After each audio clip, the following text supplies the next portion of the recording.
Okay, so for this flipped lesson plan, flipped classroom lesson thing, we are supposed to show you how to use something technological that we know how to use. Fun fact, the only technological type thing that I know how to use properly is Microsoft Movie Maker. Unfortunately, I just got this new laptop, and the audio doesn't seem to be working on Microsoft Movie Maker. In fact, when I try and put video in, it kills all the audio on my laptop entirely. Like, iTunes doesn't even work, and neither will Netflix. So, I have decided instead that I'm going to show you guys a couple of the websites that I looked at for our resource assignment here that we had to do for last week. Some of them you may have heard of before, some of them might be new to you, some of them might be stuff that I've kind of noticed in using them, little quirks, little piece of advice that I have. So the first one that we are going to look at are the TED Ed clubs here. Most people have heard of ED, or the TED Talks. Most of you have heard of the TED Talks by now. You see videos of them in classes all the time and whatnot. The formal process you can go through with TED Talks starts with joining a club or a community. You can apply to start a TED club, and I'm actually going to show you the video that it talks about because, frankly, it's one of the most inspirational things I've ever seen in my life, so I think you guys are going to really like it. There are over 2 billion school-aged individuals living in the world today. That's more young people than any other time in human history. That's billions of minds teeming with uninhibited creativity. That's billions of curious souls.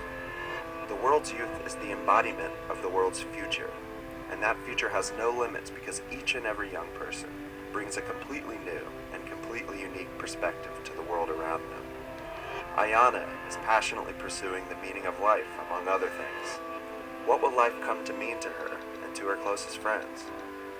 Will future smartphone owners download a student-built mood app? And will they prefer iteration number 1 or number 2? Will Sophia become an Olympian, a teacher, an advocate for world peace? Or will she become all three?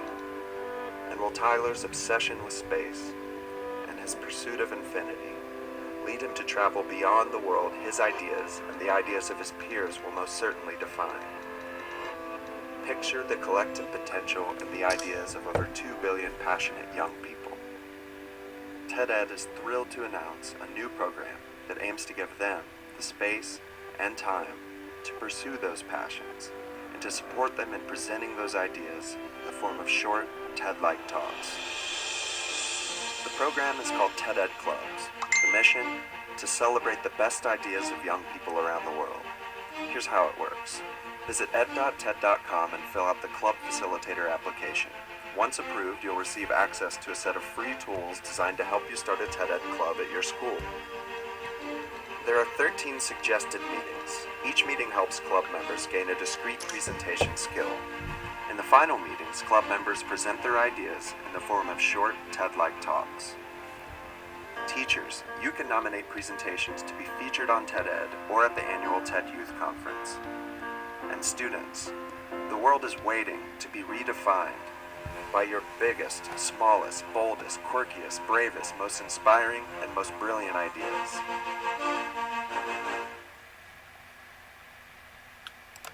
So I think that video did a pretty good job of explaining what the TED Clubs are all about, but the thing that you can also consider doing is you can do a modified type TED Ed club, because technically they are 13 weeks, and that's a bit of a long time for a lot of us teachers. So when you apply, you get all of the lesson plans, so you can do something like receive those lesson plans or look at them online, and then modify them to not take as long. So you can make them 4 or 5 weeks, depending on how long you think you can keep your students interested in something like this. The TED Ed Talks are also really, really worth watching if you can find the videos on YouTube or on Twitter and all of those things. The next one I wanted to show you is called Duolingo. Duolingo is a great little website for people who are trying to learn second languages, and as a French minor and potential French teacher, I think this is super important. So what you can do is you don't have to sign up. You can log in and you get fun little emails every time you pass different levels and whatnot, so it's kind of fun. You get like gold medals and stuff like that. So you do easy little things. You do placement tests, which are fairly simple. You just start the test here and So this means, I know this means au revoir.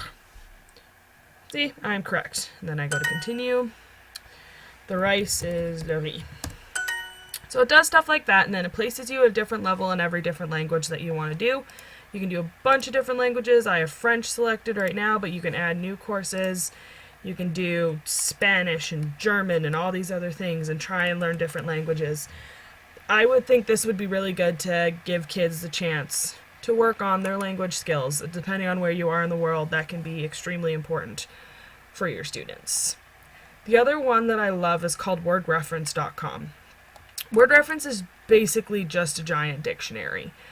But what I love that it does is that you type in a word as simple as that, and it gives you this entire page of definitions and all the different ways that it can be used. So you can be using that as a demonstrative pronoun, and it goes like this, or you can be using it to indicate something, a distance. So it shows you all the different ways that you can use different words in foreign languages. Again, as a French teacher, I had my kids download this on all of their iPads because it's such a fantastic dictionary, and then they get much better translations of words because a lot of the time it's the same thing as English when there are two words that mean the same thing.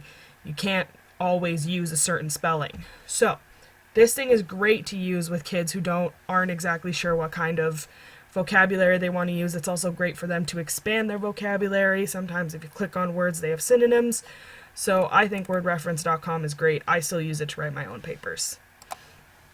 This fourth one that I want to show you is called Newsella. This one is mentioned in a couple of my different classes, including differentiated instruction, because what you can do with this is, let's find something interesting. Okay, so this is about MLK. Martin Luther King Day was last week. So you click on these different news stories, and once it loads, it'll give me the option to select different reading levels on the side. So it's like 1 to 15 or something like that. And the great thing they do is that they promise that the content will never ever change. Right, so you have these different reading levels. You got 500, 600, 900, and then you can be at the maximum level. So you can give this story to your students, and the content doesn't change, it's just the reading level. So everybody will have read the same information. They can take the quiz, you can have them respond to it in whatever way you'd like, but they're all able to make the choice to do it at their own reading level, which I think is absolutely genius, because keeping kids informed about what's going on in the world is essential, but sometimes difficult, because you can't have them all looking at the BBC all the time. So this website is a great way of introducing kids to all the current things going on in the world and for you to be able to differentiate in your classroom almost effortlessly. The last one I wanted to show you is Pinterest. Everybody has heard of Pinterest, I don't doubt, but I have discovered that it is just a fantastic teacher resource. I'm just going to find my teacher board here. So this is my personal teacher board. It's got a bunch of different things here. I love this article on Instagram in the classroom because I didn't think you could actually use Instagram, but you can.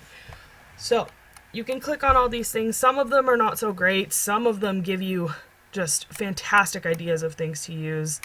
I have used it for plenty of lesson plans myself. The only thing I would recommend with this, and that I wish I had done, I'm going to have to reorganize this entire board now, is making subject-specific boards. So things like personal teaching, literature teaching, math teaching, and classroom management, because I have just a hodgepodge of different topics covered on my Pinterest board, and sometimes I get lost because there are some great things on here, but I wish they were more organized.